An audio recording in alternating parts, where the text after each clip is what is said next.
February 20, Leviticus 9:7 through Leviticus 10:20.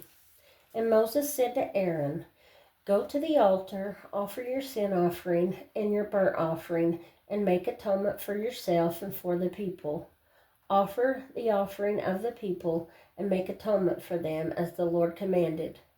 Aaron therefore went to the altar and killed the calf of the sin offering, which was for himself. Then the sons of Aaron brought the blood to him, and he dipped his finger in the blood, put it on the horns of the altar, and poured the blood at the base of the altar. But the fat, the kidneys, and the fatty lobe from the liver of the sin offering he burned on the altar as the Lord had commanded Moses. The flesh and the hide he burned with fire outside the camp. And he killed the burnt offering, and Aaron's sons presented to him the blood which he sprinkled all around the altar. Then they presented the burnt offering to him with its pieces and head, and he burned them on the altar. And he washed the entrails and the legs and burned them with the burnt offering on the altar. Then he brought the people's offering and took the goat, which was the sin offering for the people, and killed it and offered it for sin like the first one. And he brought the burnt offering and offered it according to the prescribed manner. Then he brought the grain offering, took a handful of it, and burned it on the altar, besides the burnt sacrifice of the morning. He also killed the bull and the ram as sacrifices of peace offerings, which were for the people. And Aaron's sons presented to him the blood, which he sprinkled all around the altar, and the fat from the bull and the ram, the fatty tail, what covers the entrails, the kidneys, and the fatty lobe attached to the liver, and they put the fat on the breasts. Then he burned the fat on the altar, but the breast and the right thigh Aaron waved as a wave offering before the Lord, as Moses had commanded. Then Aaron lifted his hand toward the people, blessed them, and came down from the offering for the sin offering, the burnt offering and peace offering. And Moses and Aaron went into the tabernacle of meeting and came out and blessed the people. Then the glory of the Lord appeared to all the people, and fire came out from before the Lord and consumed the burnt offering and the fat on the altar. When all the people saw it, they shouted and fell on their faces. Then Nadab and Abihu, the sons of Aaron, each took his censer and put fire on it, put incense on it, and offered profane fire before the Lord, which he had not commanded them. So fire went out from the Lord and devoured them, and they died before the Lord. And Moses said to Aaron, "This is what the Lord spoke, saying, by those who come near me, I must be regarded as holy, and before all the people, I must be glorified." So Aaron held his peace. Then Moses called Mishael and Elzaphan and the sons of Uzziel, the uncle of Aaron, and said to them, "Come near, carry your brethren from before the sanctuary out of the camp." So they went near and carried them by their tunics out of the camp, as Moses had said. And Moses said to Aaron and to Eleazar and Ithamar his sons, "Do not uncover your heads, nor tear your clothes, lest you die, and wrath come upon all the people.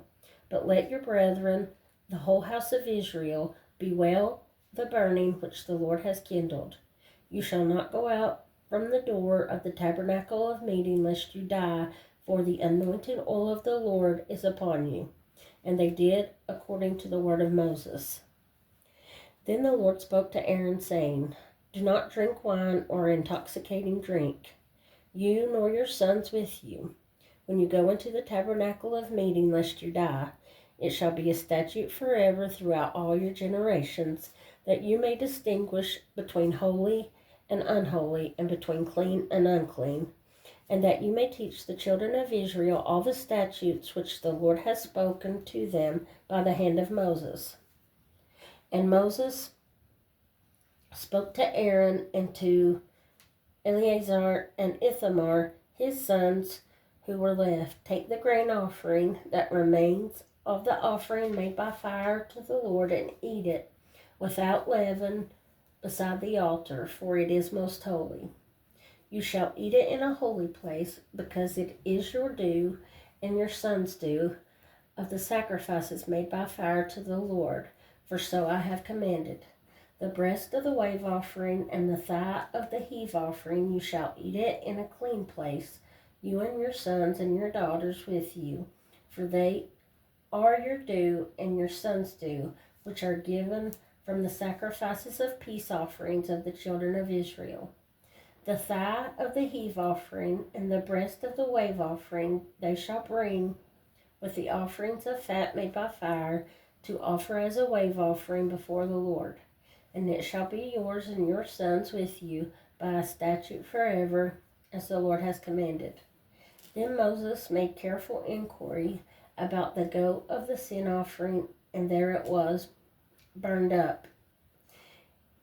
And he was angry with Eleazar and Ithamar, the sons of Aaron, who were left, saying, Why have you not eaten the sin offering in a holy place, since it is most holy, and God has given it to you to bear the guilt of the congregation, to make atonement for them before the Lord? See, its blood was not brought inside the holy place. Indeed, you should have eaten it in a holy place as I commanded. And Aaron said to Moses, Look, this day they have offered their sin offering and their burnt offering before the Lord, and such things have befallen me. If I had eaten the sin offering today, it would have been accepted in the sight of the Lord. So when Moses heard that, he was content. Mark 4:26 through Mark 5:20. And he said, The kingdom of God is as if a man should scatter seed on the ground, and should sleep by night and rise by day, and the seed should sprout and grow. He himself does not know how. For the earth yields crops by itself, first the blade, then the head, after that the full grain in the head.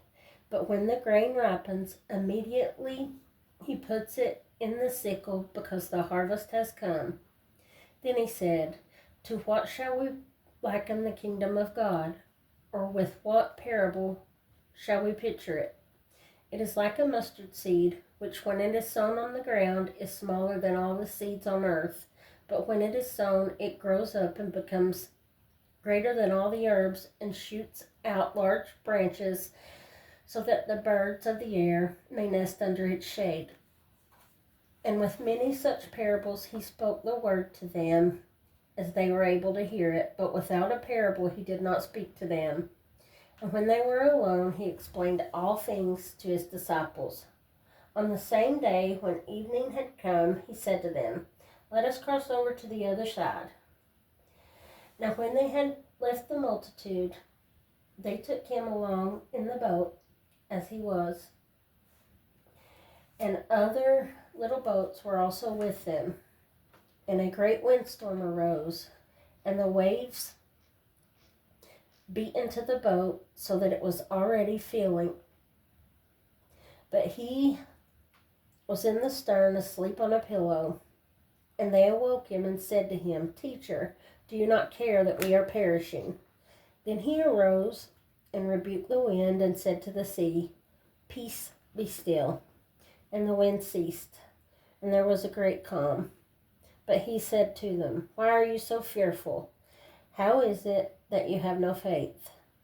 And they feared exceedingly, and said to one another, Who can this be, that even the wind and the sea obey him? Then they came to the other side of the sea, to the country of the Gadarenes. And when he had come out of the boat, immediately there met him out of the tombs a man with an unclean spirit, who had his dwelling among the tombs. And no one could bind him, not even with chains, because he had often been bound with shackles and chains, and the chains had been pulled apart by him, and the shackles broken in pieces. Neither could anyone tame him. And always, night and day, he was in the mountains and in the tombs, crying out and cutting himself with stones. When he saw Jesus from afar, he ran and worshipped him, and cried out with a loud voice and said, "What have I to do with you, Jesus, Son of the Most High God? I implore you by God that you do not torment me." For he said to him, "Come out of the man, unclean spirit." Then he asked him, "What is your name?" And he answered, saying, "My name is Legion, for we are many." Also he begged him earnestly that he would not send them out of the country. Now a large herd of swine was feeding there near the mountains. So all the demons begged him, saying, "Send us into the swine, that we may enter them." And once Jesus gave them permission, the unclean spirits went out and entered into the swine. There were about 2,000.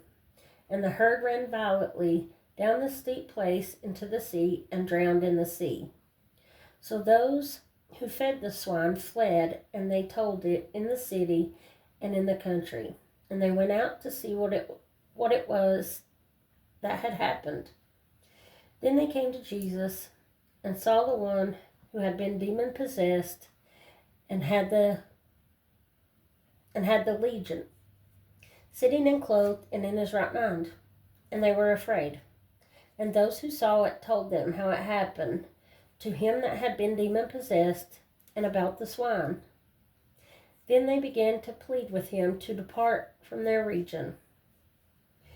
And when he got into the boat, he who had been demon-possessed begged him that he might be with him. However, Jesus did not permit him, but said to him, "Go home to your friends and tell them what great things the Lord has done for you, and how he has had compassion on you." And he departed and began to proclaim in Decapolis all that Jesus had done for him, and all men did marvel. Psalm 37, 30 through 40. The mouth of the righteous speaks wisdom, and his tongue talks of justice. The law of his God is in his heart, none of his steps shall slide. The wicked watches the righteous and seeks to slay him. The Lord will not leave him in his hand, nor condemn him when he is judged. Wait on the Lord and keep his way, and he shall exalt you to inherit the land. When the wicked are cut off, you shall see it. I have seen the wicked in great power, and spreading himself like a native green tree. Yet he passed away, and behold, he was no more. Indeed, I sought him, but he could not be found. Mark the blameless man, and observe the upright, for the future of that man is peace. But the transgressors shall be destroyed together, the future of the wicked shall be cut off. But the salvation of the righteous is from the Lord. He is their strength in time of trouble. And the Lord shall help them and deliver them. He shall deliver them from the wicked and save them, because they trust in him. Proverbs 10, 6 and 7. Blessings are on the head of the righteous, but violence covers the mouth of the wicked. The memory of the righteous is blessed, but the name of the wicked will rot.